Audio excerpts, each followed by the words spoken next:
Buonasera, siamo al telefono con Stefania Bovo che fa parte dell'associazione Scuola Triveneta Cani Guida APS ETS.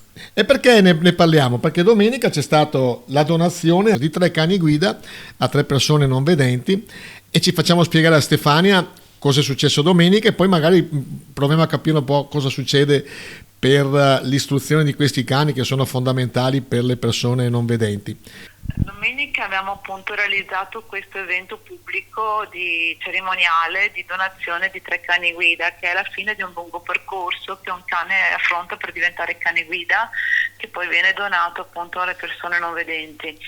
Un cane praticamente cosa fa? Viene selezionato da un allevamento di fiducia, sono generalmente cani di razza Labrador o Flat, Cotted Retriever, che è un altro tipo di cane molto adatto a essere cane guida. Vengono selezionati in base a dei test attitudinali in modo che abbiano un carattere idoneo e anche una linea di sangue che si sappia che non presenti patologie particolari che possano comprometterne la salute in futuro, problemi articolari o quant'altro. I cuccioli vengono quindi affidati a delle famiglie di volontari che si chiamano famiglie affidatarie.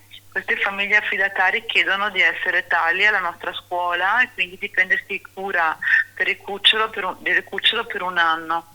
Vengono prima formate dai nostri addestratori sulla modalità per crescere adeguatamente un cane ben socializzato, ben educato, e se selezionate per diventare famiglie affidatarie ricevono quindi il cucciolo. Nel periodo in cui ce l'hanno a casa con sé, ogni 50 giorni riportano il cucciolo in scuola per circa una settimana. In quel periodo il cucciolo fa istruzione con l'addestratore e anche va dal veterinario, perché tutto quanto è a carico della scuola, alimentazione e anche cure veterinarie. Ma la famiglia affidataria è la stessa famiglia che poi viene assegnato il cane? No, assolutamente. La famiglia affidataria è una famiglia di persone volontarie, generalmente appunto non hanno non vedenti in casa, sono persone che hanno questo compito e dopo un anno si separano dal cane per mandarlo in addestramento. Le persone non vedenti che desiderano avere un cane guida fanno un percorso di richiesta del cane guida attraverso la nostra scuola, vengono comunque valutate e selezionate da una commissione di tecnici, sia medici che istruttori di orientamento e mobilità, che è il nostro istruttore cinofilo, per vedere se hanno attitudine al cane.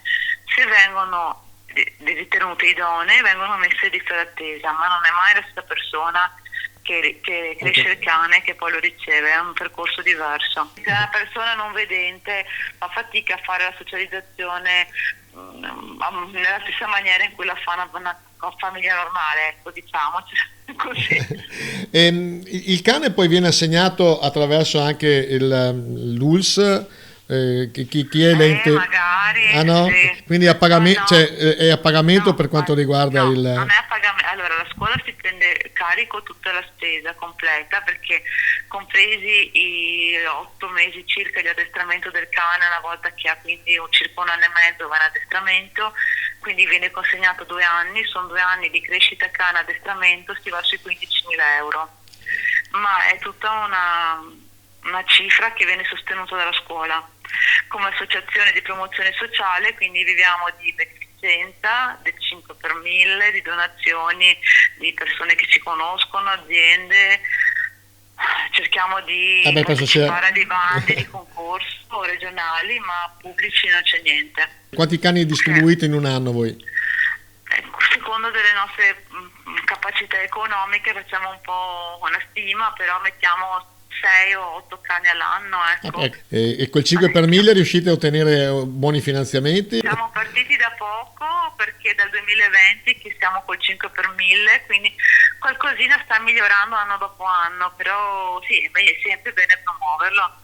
Poi adesso anche c'è da dire che, per esempio, stiamo facendo una raccolta fondi online sul sito del CSV di Padova e Rovigo, che termina il 31 di dicembre, quindi manca poco alla chiusura, e quella ha l'obiettivo di raccogliere i soldi necessari per l'acquisto e il primo anno di crescita di 2 cani guida, quindi appunto un veterinario, mantenimento e i primi periodi di addestramento.